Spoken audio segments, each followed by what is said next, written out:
the old Golden Lion, which is, this incredible building sitting there unused, which is sort of painful to see. The mayor said that he would be selling it, which it would be surprising now, I think, with the letter from DOT saying that there's some potential that they would need the whole building, would hurt a sale. But then when we bought it, we also said it can't be used for a shelter. So, that's something that would have some hurdles, but certainly as a structure, it's very appealing. But I think this is something, at some point getting together administration and broach Ben Bokey and the Dempsey instead of the rec centers. I mean, that's these, displaced hockey players, which is not good, but maybe giving back the Sullivan Arena will ease the pain of that.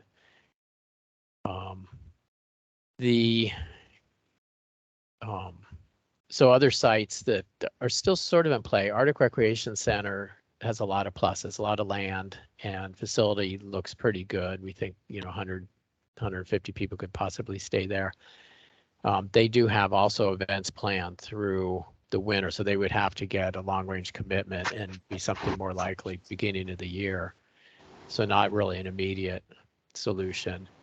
The DMV on Benson, we haven't heard back yet on that. I mean, there's certainly the location is good and the size is probably adequate. And I don't see it on here. We're also pursuing the old DMV that's behind Moose's Tooth Pizza. And I think if Hugh's here, he could give an update on that. A couple new things on the list. One is 5151 Fairbanks Street. And this actually came up at the end of the facilitated group. We kind of very, very end. And that is an old GCI call center. It's in an industrial area. It's now vacant. It's owned by the Aleut Corporation. And it's got, while its offices, one floor, and I believe it's the second floor, is primarily open, but it's got cubicles in it for people to make the calls.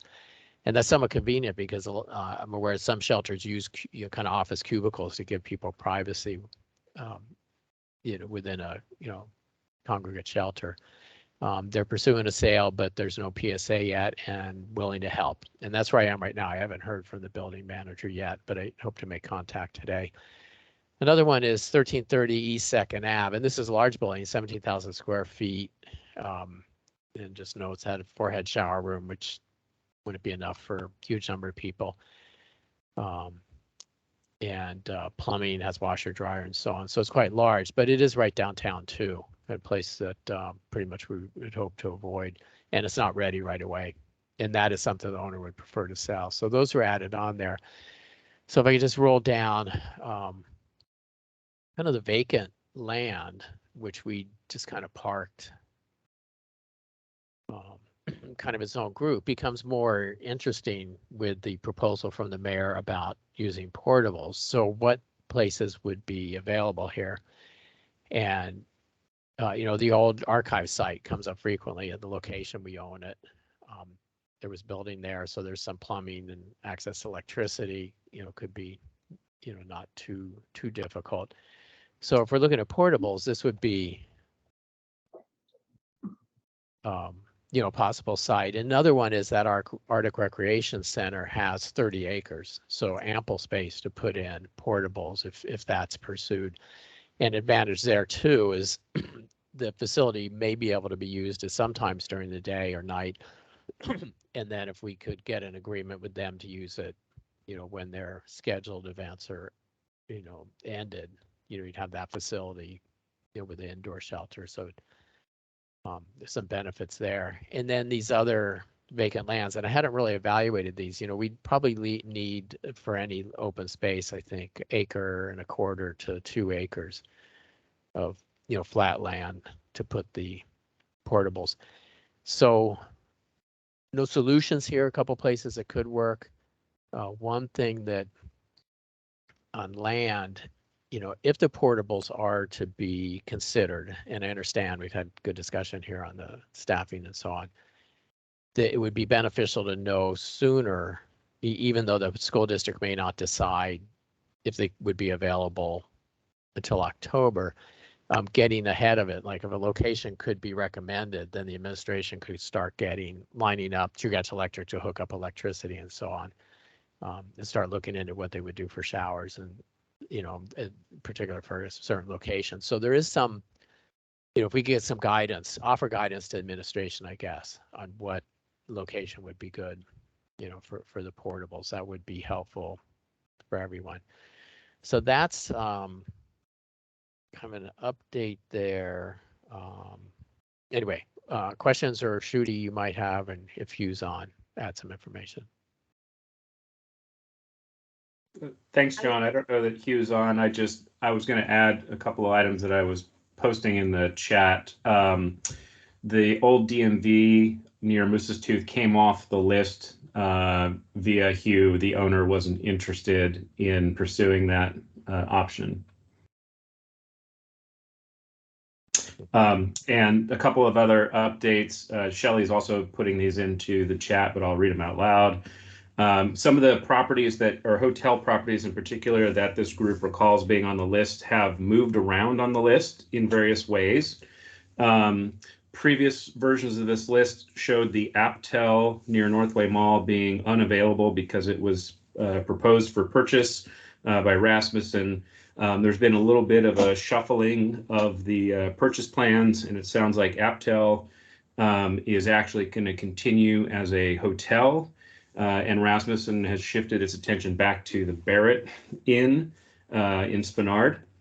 Across the street from the Barrett, connected by a really cool psychedelic underground tunnel, is the Alex Hotel. However, the owner of that hotel, Alex Kim, is not interested in selling. In fact, he has doubled down on running that as a hotel. I guess it's been a banner year for him. So that is been moved off the maybe list and into the, off the potential list and moved into the no list. Everything else should be current in the spreadsheet. So I'm coming with 2 late additions, just recommended today. One, someone suggested to me this morning the Red Cross gym, which is intended to be used as an emergency shelter location in the event of a natural disaster. So that is at 235 East 8th Avenue. And it is not currently sheltering anyone related to the landslide or any fires or anything.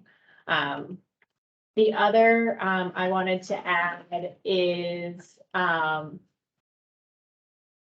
I got outreach directly from someone on the Pacific Northern Academy Board of Trustees this morning about using the Old Alaska Native Charter School, or the former. I will follow up with a phone call. I think because it has been vacant so long before it could become a viable alternative, not only would we need to know the cost, but we would need to make sure it's still safe because it's been vacant for a considerable period of time. But I will follow up and circle back with the facilities group on that one. I do not have a contact for the Red Cross gym, however.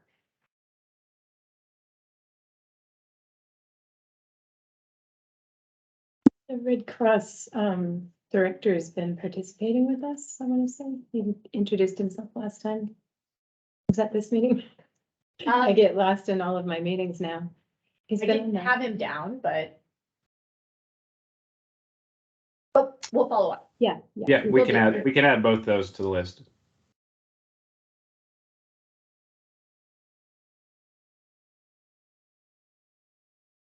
Great. Any questions for the facilities group as they proceed? Is it possible on your list to lump the MOA buildings in those that have locker rooms versus those that don't, just because we had a criterion where it made a difference between having access to showers or not, because one's an add-on cost and one is not? We can do that, yes. Thanks. There is, I did look into showers, and I spoke with someone in Fairbanks who has units that he rents out in the summer for remote firefighting camps. They are not suitable for being outside. I understand that there are some facilities in Anchorage or nearby that are winterized and could be used outside too. So if we're really in a hurry and we have space, toilets and showers shouldn't be a deal killer. And we are aware there is a shower trailer in town, through an entity. We're trying to find out more, about could that be deployed? How much would it cost? Lisa Sauter found us information on what it would cost to purchase such a thing. It's honestly not terribly cost prohibitive in the scheme of everything. It's about $90,000, but I believe the lead time on such a request is more the concern, like how long would it take to get here? So continue to run down what that looks like, if that would have to be a piece to the puzzle. John, I have a question for you, this is Belinda. Based on what we heard at the committee meeting last week about the potential use of the sprung structure on other sites, have you considered that in any of the sites that you're evaluating? Yeah, thanks. I forgot to touch on that. I actually went out to the Tudor Elmer site to see what they're doing out there. Because, we've gotten, administration said you need a very strong, well-engineered foundation for it. And what they're doing there for the sprung structure is essentially what you would do for any building. And it's just dramatic. It's not something that you would pop up in a field or something like that. It has all the immense footings and earthwork that any building would take. So it's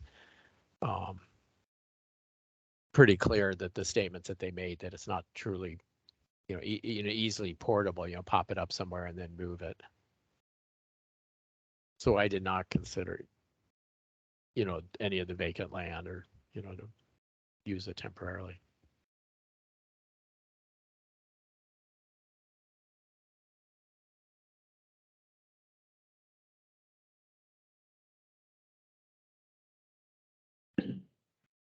I have something to say. I'm just an ordinary citizen, tribal doctor, healer, that got interested in your meeting from the community center meeting. I'm wondering, with all this money that everyone has spent, if it would be possible to erect a building, not a building, but apartments that would address this issue. It seems to me that we have all this funding everywhere that is draining the system, so to speak, for the unhoused. I had a dream a long time ago about a place like that where you could have structures, apartments. They don't have to be big, maybe 2 bedrooms, maybe 1 bedroom, whatever, that would be possible. That would take care of all this in a way. Has anyone ever thought of this? There seems to be lots of vacant land here and there. This would be a place where the people would feel more like a village, or maybe have more control of their lives in this way, where you could maybe, I don't know, find families who need places. Yeah, and maybe somehow they would be able to afford it in a way that would be funded as well as the building being built or the apartments, without making a project, or like the projects in, Abel, help me, in like cities. Yeah. Not like that, but So- in units that are manageable. So thanks so much for the question and the idea. Meg, if you can answer with what's already been done, and then I'm going to move us along. Right. While we are very happy that public is here to observe, this is a business meeting. Right. I And so understand we'll that. take the conversation offline if you don't mind. Sure. But thank you so much. Sure. So really briefly, building multifamily housing in Anchorage, Alaska is so expensive, it doesn't pencil. There aren't any incentives for anyone to actually build new housing at the types of numbers we're talking about. So anything over, kind of what we see 4-plexes and 8-plexes, we just don't see that construction happening. That's why when we move to operations here, what you'll see us talk about is housing options, particularly using hotel conversions so that we can get Right. lots of units fast. So it's a short answer to say, builders tell us it doesn't pencil. So we are kind of finding an interim solution while we work on the overall housing situation in Anchorage to try to figure out how we can get building up here to pencil. I understand that. Yeah. I understand what you are saying. I'm just putting out something that has been on my mind. Absolutely. Me too. When we went to the facilitated group, originally I was like, what can we build for this kind of money? It seems like we Right. should be able to build something. I was told very quickly by builders and engineers, that's not enough money. And yet they're coming up everywhere. Buildings, apartments. John, Felix? Yeah, thanks. So a couple questions for John. So first is in terms of the communications work, one of the things that I'll talk about when we get to that part of the agenda is our desire to narrow the list down. And so am I reading correctly based on your presentation, John, that the list is at this point narrowed down to 2 possible sites with a few others maybe thrown into the mix, those 2 being Arctic Rec Center and DMV? Is that an accurate interpretation?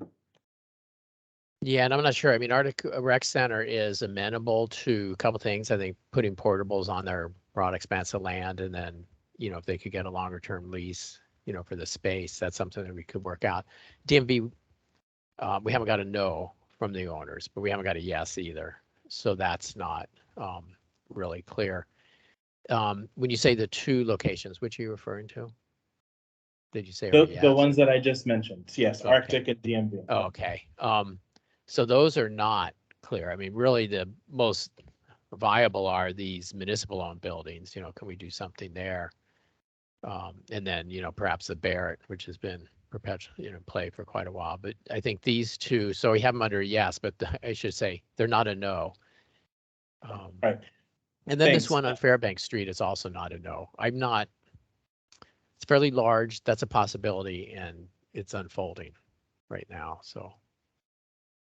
Thanks. We'll dig into this more when we get to the comms piece. I don't want to eat up the agenda for now. So the second question I had is on the sprung structure, and I'll ask the question the same way that I asked Larry at the committee meeting, which is, I understand that there may be a lot of complicating factors of which I wouldn't possibly understand because I'm not an engineer, but is there any possibility, if you put your creative hat on, to use the sprung structure outside of Tudor and Elmore? Or are you saying at this point that the feasibility is a no?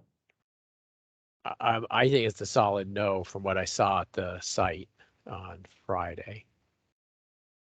I would like to chime in and say that we know in San Francisco, sprung structures are erected for 1 to 2 years at a location and then moved.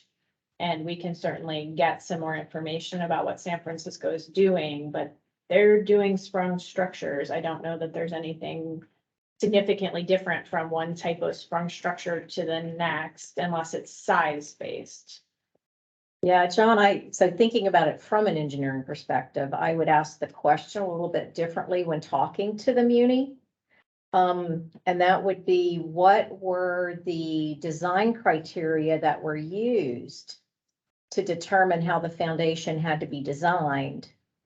And then I would ask Sprung the question, what are the minimum design criteria for any location where you might place the structure? And so my assumption is that the Muni has probably put some longer term conditions on the design criteria because of their longer term interest in that location for future use, even after it's a shelter. And that is probably driving the design of the foundation. And I could be wrong, but I would ask those questions from a engineering perspective before we just take that off the list. Yeah, that's legit. If I could, so, when we were initially looking at this sprung, we had issues with the design too. So I think some factors that they mentioned was at the site is, had to be designed for wind, seismic, that were beyond what you'd see in some locations, particularly because of housing. And, it's like, I visited one in Hollywood and it was much smaller, probably a third or less the size of this one. And, so I was thinking, what kind of footings does that have? And, the challenge on this, it might have substantial footings there. the thing with buildings, you can't tell, you know, and, you know, there's an awful lot of concrete under buildings that seems like it's so much it's equal to the actual building above the ground. But you can't see that once something's, you know, in place. But, you know, certainly, you know, I didn't really delve into that, you know, what, I just took a look and said anything comparable to what's going on at Tudor Elmer now is just not doable. So just as a follow-on, just based on what Belinda said, I did ask, although not as eloquently as Belinda stated, on August 30th at 8:49 a.m., I did ask the municipality, Adam Trombley, Saxton Shear, and then I added later on Larry Baker onto the email. And the response I got based off of that, can you tell me criteria, was we heard at committee. So we can go back and see if maybe they will actually respond with specific criteria. Yeah, what they presented at that committee meeting was not what an engineer would call design criteria.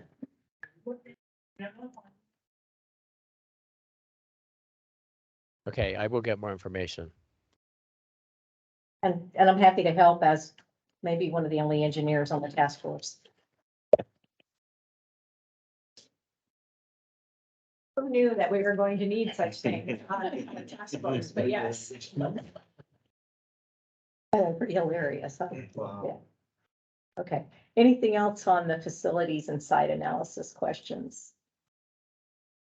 Thanks for all your work on this. I think you guys have, are doing a really heavy lift. Appreciate it. You and Chris have been, this is their field of expertise and they've been hugely valuable. And Okay. Thank you all. Shall we move into the operations issues and plans? And Meg, you're nodding your head, so I think Yes, you're anxious please. to share. Owen, can you do a screen share on the spreadsheet I sent you? Yep. So the operations group met twice. We did a few things. I'm going to kind of just talk you through the method and then we'll move from there. The first thing we did is we identified kind of the things that are needed for congregate shelter.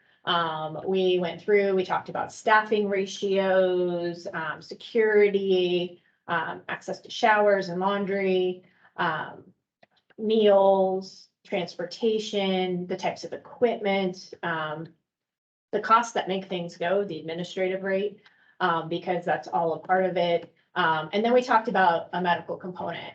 And so what Owen is putting up on the screen, if you just want to go to the summary tab, is based on that conversation, based on some information I had from another project about staffing costs, just so no one had to kind of put their staffing costs on the table, we created a comparison of a variety of scenarios. So everything from MOA-owned congregate shelter, leased congregate shelter, leased non-congregate shelter, so a leased hotel turned on for shelter, leased hotel housing, purchased hotel conversion to housing, and an MOA building for housing.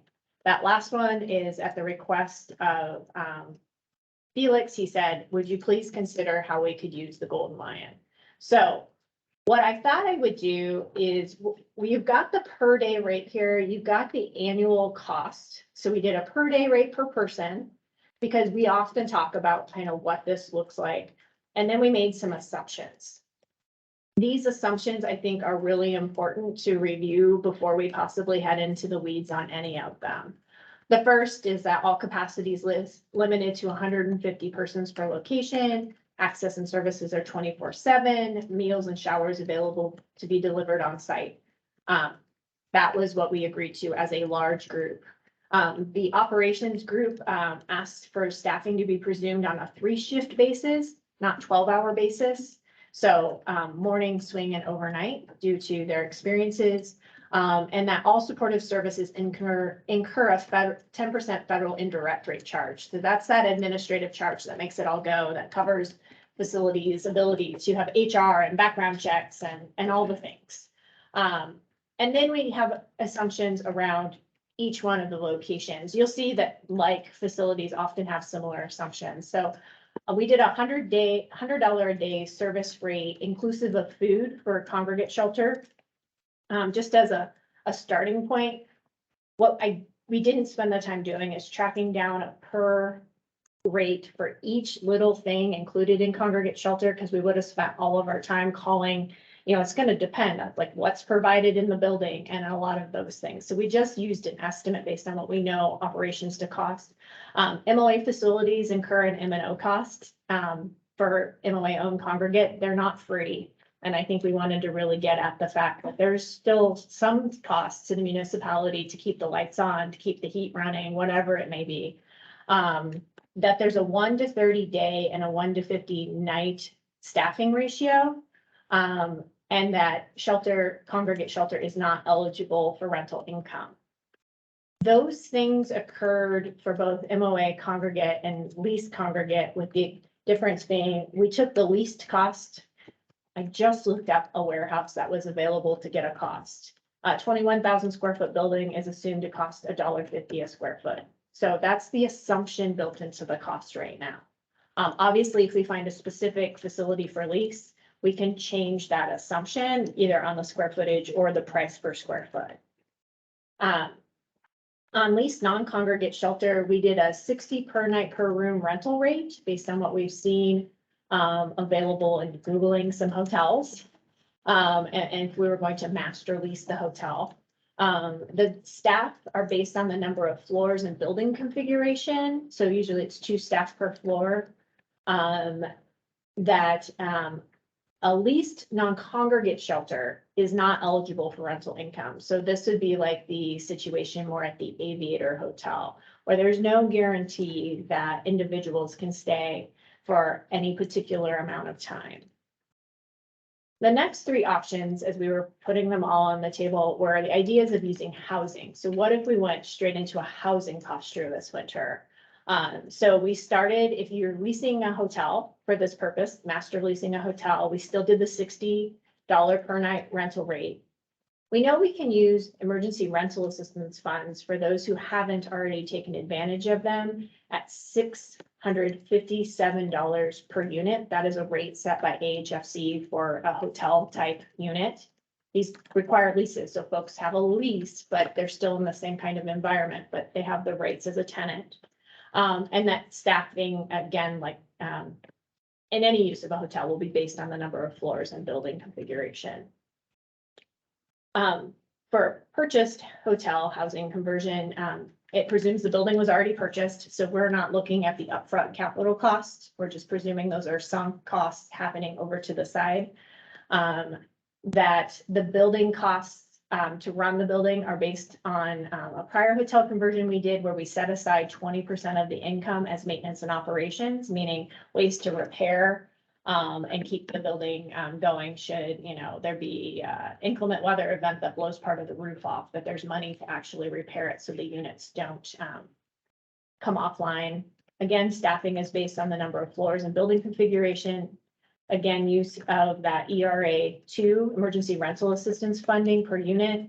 And we assume some roommate occupancies. So again, if you're leasing a unit, you can choose to have a roommate, and then that 657 is split between 2 people. We're actually seeing that in the guest house conversion. A lot of folks do want roommates. And then the MOA building as housing. We did an M&O for the building based on the prior hotel conversion, again, with that same set aside. We just made some assumptions. I don't have what the maintenance and operation costs are for the Golden Lion right now. Similarly, you could do rents. You could assume some roommate occupancies, and then staff is again based on the floors and the building configuration. So we have then at the top of that first sheet. Let Owen catch up with me. I do talk fast, so you guys can start to interrupt me anytime. I spent all day yesterday with this. Is kind of a look there at what the costs are annually. So what we want to do is we can now apply some of these costs to some of the locations that have been identified by the facilities group.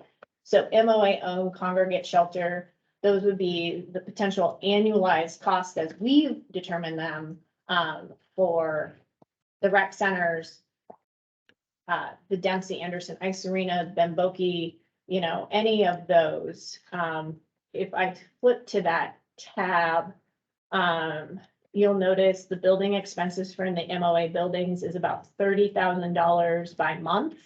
This is kind of the middle ground between what we know the annualized maintenance and operation costs are between the Boki and the Dempsey. If we found that it was significantly different for a rec center, we could put that in, but those were the rates we had. The support services are presumed to be 150 capacity at a 100-day rate. So that's $450,000 per month. There's the 10% indirect rate. And all of that then leads to a $525,000 per month cost, or annualized about $6.3 million or $117 a day. What you'll see on each of these spreadsheets is some additional services we thought would be really important, but I didn't calculate into the per day rate. We think that having itinerant medical care services is really important, especially as everyone comes in out of the cold and wet, and that it actually will defray emergency services costs. Medication management. A lot of folks are on medication, or if they get reconnected with services, maybe on medication. That's something that takes some expertise. So we still need to get a quote on that. Non-critical transportation. The idea is to have contracts. So if we are working with folks and they are needing to get a license or something, or they need access to the shelter because they're too far away, we can, we'd be able to connect them in with that service. Cleaning fees. Because we don't know the facilities offhand, we don't know what the cleaning would be, so there's likely going to be additional cleaning fees associated with them. And laundry, either if it has to go out or in. That $2,000 rate is what the laundry was charged when the Alex Hotel was stood up as transitional housing. So it's pulled from somewhere. Whether or not it is an exact corollary, I can't say, but it's kind of a similar number of people that were being served in that location. So that's how we went about doing this. You'll see under supportive services that assumed day rate is $100. If we change that, it will rechange the calculation. So there's some way to play with these depending on what's provided by the location versus what's going to be provided through the provider and what drives the costs. Similarly, with leased congregate shelter, the next one, we can play with the rate on how much of the square footage is and the cost per square foot. You'll see on that particular spreadsheet, there's a highlight for bathrooms and showers. If whatever is leased does not have bathrooms and showers, we will have to add that cost. And it goes on and on with the assumptions I've indicated.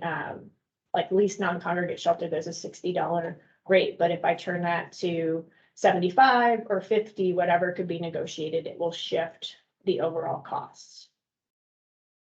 I think that the thing I want to share with you at the end here is if we go to the final tab all the way to the right, Owen, there's a backup for staffing cost comparison.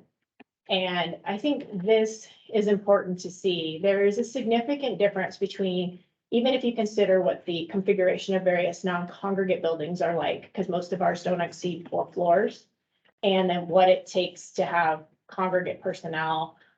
If you start to calculate a 1:30, 1:50 per night ratio, you end up in a total of 33 staff for those facilities.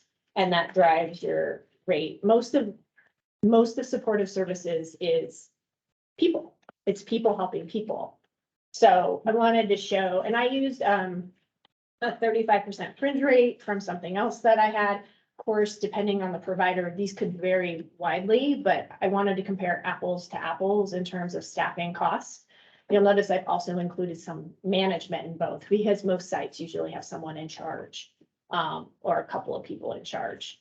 One facility requirement that I put on non-congregate that I did not add to congregate was a house person. The idea that we would have someone, helping clean rooms, because these will be individual rooms versus a full congregate space. So that is it in a very big nutshell. I think like 8 tabs on an Excel spreadsheet. Happy to talk through it. Any questions? Yeah. So that's what we've been up to. We really wanted to give everyone, particularly the decision makers, some comparison points for costs. As we make our recommendations, we can talk about what potential funding sources might be available for each in the short term and also potentially in the long term as well. I see there's a hand up, John. Thanks. So Meg, this $100 per person per day, is this your calculated typical cost, or is this something that like the feds will pay 100 per day? So the feds don't pay for shelter. There's very little shelter money from the federal government. It's about $180,000 per year. And it's already allocated to providers. This is after talking with some shelter providers, basically what their costs tend to be if they were fully at census. Right. Okay, good. Thanks.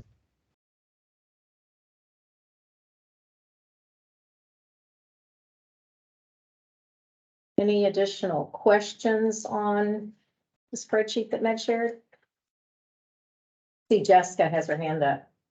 It's not a question, but I did just want to say, kind of reinforce what Meg just said, was that this is a inferred operating costs at full census. So some of these costs are regardless of how many people you have, and some of them are tied back to your individual census. So I do think it's important for us to realize that if a shelter is running at 50% capacity, it doesn't necessarily mean that the cost of that shelter is cut in half.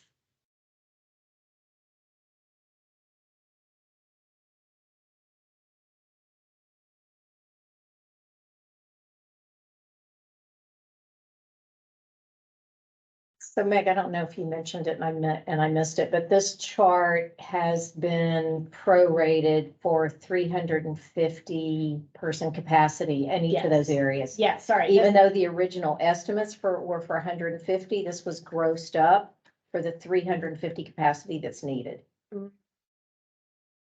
No. No, that is not true. This is for so each tab reflects back into this chart. This is the 150 person capacity. You don't think that that's right? Okay. I'll go back and look. We can go back and look because it's annual though. It's annual, not monthly. Right. Because if you take $100 per day times 150 people times 365, you get in the $5 million range very quickly. Just Disregard that comment till we validate it. Yeah. I come up with 5.475 million, just straight shelter, $100 a day times 150 times 365. Yeah, Nancy. Can I just put a note to future selves or to current selves that peer support is being used now, and I just want to recognize that that's a service that has defined requirements and activities that happen. And so if we just mean monitoring staff, I think we should put that as opposed to peer support so that we can accurately reflect the service. That's it. Sure, I can change the title.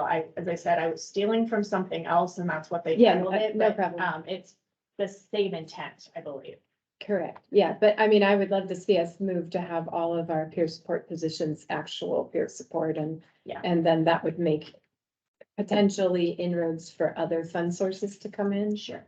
So I will rename all of those. Thank you, Nancy. I just was being. you could just put / direct staff or something like that. I was just being lazy, so No, no, I it's will fine. update Sorry. it before we post it after today's meeting. Okay, great. Thanks. Jessica Parks put in the chat, I see the title floor monitor frequently. I'm gonna use the term monitoring staff, and then we all, I think, have a kind of an agreement about what it means, unless we think, and then if you look at that tab as you look through the spreadsheet and you think it's missing an essential position that like maybe we went too heavy on monitoring staff versus supervision or something like that, happy to make changes. This was my first whack at it. It's quite comprehensive, Meg. This is where I give out the shout out to the spousal support over the weekend. Do not expect this level of Excel from Meg on a regular basis, especially charts, unless there's also a Belinda backup. So I did really want to, though, get down into the weeds a bit as we talk about operational costs. I think it's important to ground, in reality, what things cost, and what the potential investments may be.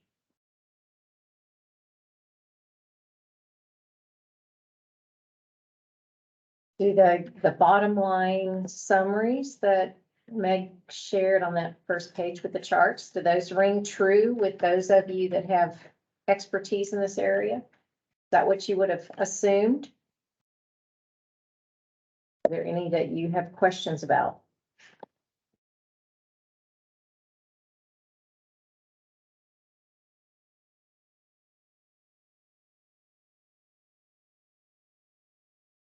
Well, this is Nancy. I just want to say that it underscores the logic and things that have been raised in this room today, that when you have apartments, you bring in tenant revenue, especially if you can find units where cooking is allowed, then you can, move off of having meals delivered. And so driving the system toward ultimate sustainability, which is housing apartments, the setting that brings your costs down. I mean, it's the reason why people in the systems push for housing to be the solution. This just kind of makes it pretty clear. I'll just tag on with Nancy there that if there was kitchen access in these units, actually rents would be more like $840, but I was presuming no kitchen access. And we did overlay, even where it was leased housing, the same full 3-meal plan that we would have offered for shelter. So those are some assumptions built into this. If there was kitchen access, the rents could go up per AHFC. We used Alaska Housing Finance Corporation's fair market rent rate for the type of room classification. We didn't try any market-based things or anything. We used something very specific, so that we had something that we could rely on across sites. Okay, good. Thank you, Meg. Thanks for spending your Sunday working with numbers and Excel spreadsheets. So exciting. I'm glad it rained. Okay, let's move on to our 2 communications topics. So we'll start with engagement with persons with lived experience and get an update on the survey and any other engagement activities there. Last week, we visited Guest House, Covenant House, and Carlock Manor, and spoke to roughly 40 individuals with lived experience, deploying the survey created for the unsheltered outreach. We got a lot of good data. Some of our planning assumptions, like providing food, I think 100% of the respondents said, yes, we would like food where we are getting sheltered. There were some surprises, and we will put those results into a narrative and report on them on Wednesday. We have one more outreach event scheduled for Brother Francis Shelter during dinner service tomorrow night, which we do not have volunteers identified for. So if anyone online or in this room wants to go to Brother Francis Shelter tomorrow night, I have juice and cookies that you can bring with you and surveys that you can fill out. We did find that people did not want to sit down and write, but they were willing to sit down and talk with us. So we filled in most of the things and then entered them into the Google Forms. We will populate the final recommendation with some of the narrative takeaways that we provide the full group. And there were also some surprises and a lot of good information. More to come on Wednesday. More to come on Wednesday. Yeah.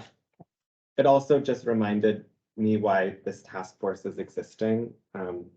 And going to locations like Carlook or Guest House where people felt secure and safe, their needs were very different from Covenant House. Because a lot of their needs were met. So that was a reminder too. I own Metro Music and Books, and I hired a lot of homeless people and spoke with them, and some people who'd rather live out in the woods and in a secure place. One of the people that worked for me went into Carlock House and very happy, quit drinking mostly. He was an alcoholic all his life and turned his life around. So I'm really an advocate for these types of structures. I really have walked through with many homeless people. I'm not somebody who doesn't know much about homeless people. Being from Norvik, Alaska, lots of people from Northwest Alaska are on the streets. Some due to coming to Anchorage to find a better way of life and then not having the skills to manage life here. So education is a very top priority, I would think, for this business meeting as well as just giving the consideration for housing. Thanks for sharing that perspective. It's good. Okay, anything else on this engagement piece before we move on? I have a request for information regarding the deployment of the outreach survey by the outreach teams and if they are entering them into the Google Sheets or if I could help with that or what the status is. And that's not to be answered in this meeting, but just a question that came out of this morning's comms meeting. A question that's already been conveyed, but they're all out of outreach, so. Great. We will connect those dots. Okay. Okay, Was there any volunteers to go to BFS? Okay. I will do some internal staff questioning then. Felix, public communications. All right. So I'm gonna start with just laying out some of the various events that we have spoken at and will be speaking at. So Owen already mentioned the various outreach events. Aside from that, we did speak with the Downtown Community Council, the Sponheim Community Council, and the Fairview Community Council last week. Generally, the comments are centered around the rec centers and the mayor's proposed plan and general dissatisfaction in that regard. A lot of folks wanting more information from both the mayor's proposed plan as well as a lot of the information that we provided, which we centered our comments mainly around the process, the who, what, when, where, why, and in terms of the what, we spoke about the general properties that were in the yes category as of 2 weeks ago now, which now has changed, which is fine. Our communications will be updated. So next week, going back to the calendar, or rather this week, we will be at the Midtown Community Council, the Mountain View Community Council. Actually, this may or may not be updated just based off of the properties list. But we had scheduled Midtown Community Council, Mountain View Community Council, Taco Campbell Community Council, HPRS Advisory Council, and the Turnagain Community Council. But again, just based off what we learned today, that might be updated shortly. In terms of the general comm strategy, we looked at the community councils, the assembly representatives, any institutions near the proposed facilities, any businesses that are like right next to the proposed facilities, and then any HOAs or condo associations. We have a one-pager fact sheet that should be emailed out to all of those different groups. We have a decent email list of all of those different categories just to give folks a heads up. And then now that we have a narrowed down list for second round of comms, we are gonna meet again, possibly maybe we'll meet on Wednesday. That was the initial plan, was meeting Wednesday morning to figure out sort of a second round of communications based off of the narrowed list. And then I think that's the basics. So I did have a few questions for the group. One is there any opposition to building in the Golden Lion into our communications strategy?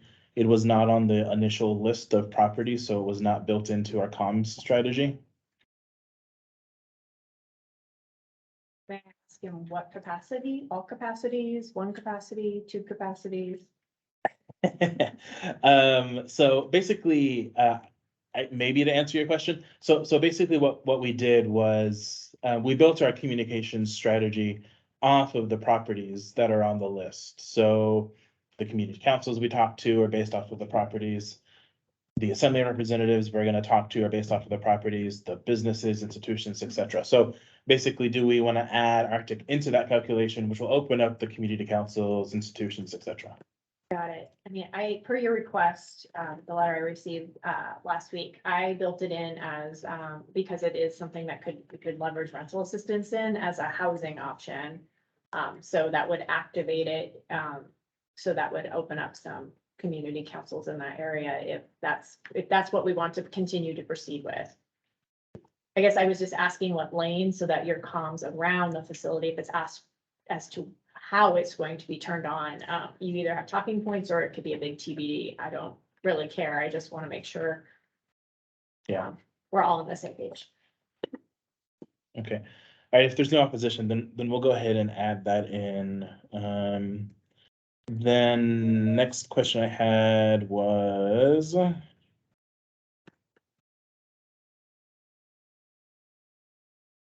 right. Next question I had was, so the list, just so everyone's on the same page, the initial list had 6 properties: Alex Hotel, Arctic Recreation Center, Barrett Inn, Benson DMV, Sherwin-Williams, America's Best Value Inn. Based off of the conversation today, that list will be narrowed down to 3 properties from that initial 6, with 1 inclusion, which will keep it at 3 still. Arctic Recreation Center, Benson DMV, and Golden Lion, which that will knock off a few community councils, a few outreach opportunities that we had scheduled. Are we okay with that narrowed down list? Bear it off the list.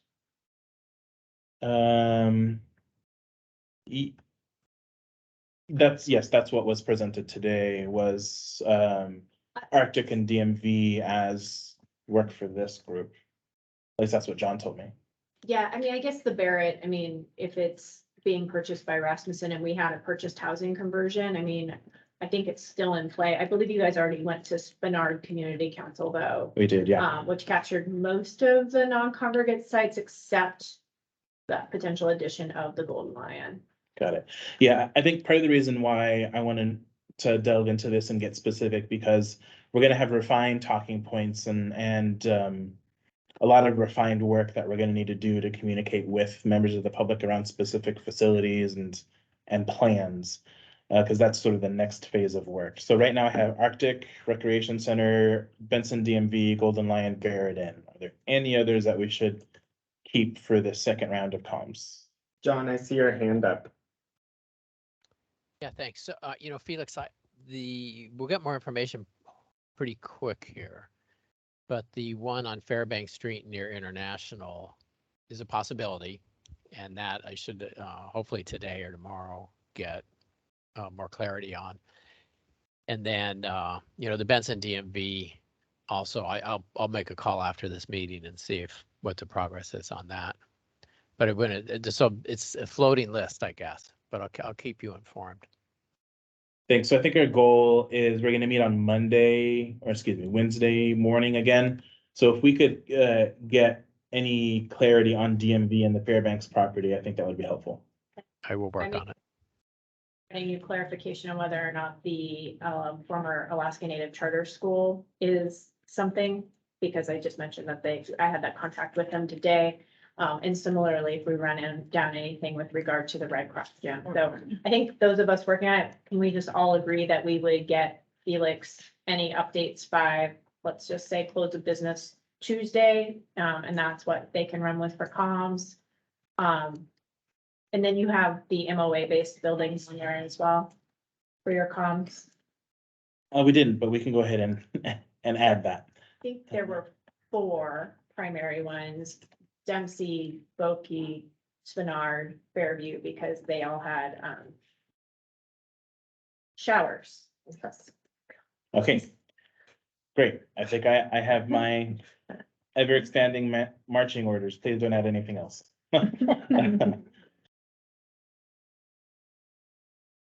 Okay, anything else on public communications? We did decide as a subgroup to post the calendar of outreach events, both past and future, to the task force page so people could see what we did and what we intend to do. With my email address, if there's a group that we have not identified who would like to reach out to us and have us come present, to just be transparent on that side.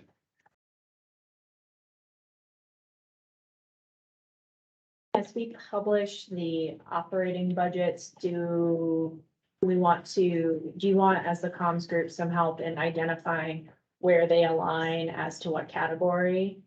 So Yes. that if people are looking at it and trying to get the whole picture, okay, I hear yes, all right, we'll do. Yes, I'll at just make a every quick community chart. council, they said, how much are you spending? Why are we spending this? And it would be helpful to show what. And our comms up to this point has been pretty much emergency shelter. We really haven't done any comms on housing. So as we transition into that, I think it would be helpful. Okay, any other issues that need to be brought to the group today before we wrap up? Yes, I have one. So I started to do the work of capturing some of this because we got to I have to write a report ultimately. And so I just wanted to talk a little bit so you guys can think about the structure I'm thinking about to see if that sits well with you or it doesn't, because once we reach some general consensus, we're going to roll with the report. There isn't going to be a lot of time for passing a significant draft around probably. So right now, the big caveat at the front end, I write like a lawyer. So here's how I have it set up. An introduction, kind of why we're doing this, the issue, and then the method, just kind of going through what, that we had a charter, that we made some agreements on what would be required, and then identifying the subcommittees and having each subcommittee's work summarized in an appendix. So the charter in an appendix, and then appendices for each of the subcommittees, which might be operating budgets or facilities list or any of that. And then just from there, laying out the options under congregate, non-congregate housing. So that there's basically the menu of options. And then if we get to where this task force believes that there are firm recommendations to make those recommendations at the end. So that's how I'm envisioning laying it out. I am open to a different format. But as I started this outline what it might look like so we could talk about what might be missing or how we want to do it, that's where I landed. Do you intend to do a 1-page executive summary? Sure, can do. I can help. Okay, yes, we can do that. I thought the introduction, I was like, oh, where do we put the conclusion? Do we bury it or do we put it up front? Because I've learned to do both ways. Yeah. So an executive summary. Yeah. Yes, ma'am. Happy to help. Let me know. Any other feedback on the draft report outline for Meg? If there are any hardcore people who love to review documents and do inline edits, the hope is to take wherever we land on Wednesday, really spend some time with this, and start to work it through, the end of next week into early, Monday we'll meet again a week from now, make any edits related to things that happen in this room, and then get it finalized a week from tomorrow because it moves to the committee the following Wednesday. So it's very quick. So if this is your jam and you want to volunteer, I will not say no.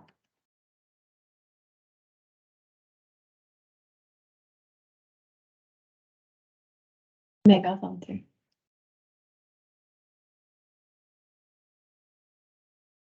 That was it for today, and then we can move the report to the committee and the advisory council, and then of course it will be able to be published at that point as well. Okay, so Wednesday is an important day for this group. Got a whole 36 hours of work to do before you come back together. And then just kind of going through kind of our timeline for folks. This is all posted, I know, on the website, and an easy place to look at it's in the charter. I've been trying to keep those dates updated, but we've got Monday is finalizing possible alternatives for recommendations. The 21st, presenting draft recommendations to this Assembly Committee on Housing and Homelessness. And I don't know if the exact time has been set up yet for that, Felix. It's gonna be the standard meeting. Standard so- meeting time, yeah. so the noonish. The 22nd, presenting draft recommendations to the COC Advisory Council. And then September 23rd, Assembly work session. Leading up to September 27th, which is the Anchorage Assembly meeting where the output of this task force will be presented. Right? I just want to reiterate about the report. So we'll probably lay out the full menu of options on Wednesday and see if we reach consensus on recommendations. If not, we could revisit that the following Monday. But recommendations, specific recommendations only go forward. It's my intent, unless you all think something different, if there's consensus. If there is not consensus, it is a menu of options as to what we thought was viable. Consensus meaning general agreement, no vote, just general agreement that we are recommending something over another, or a particular sequence or whatever may come about.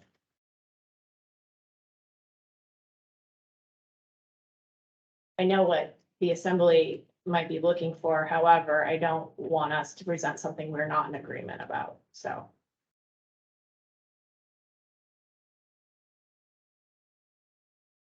Okay, anything else for the good of the group before we wrap up today? Back 11 minutes to go toward your 36 hours of work. Thank you. Thanks, As everyone. always, thanks, everyone. Thanks, everyone. Thank you. Thanks.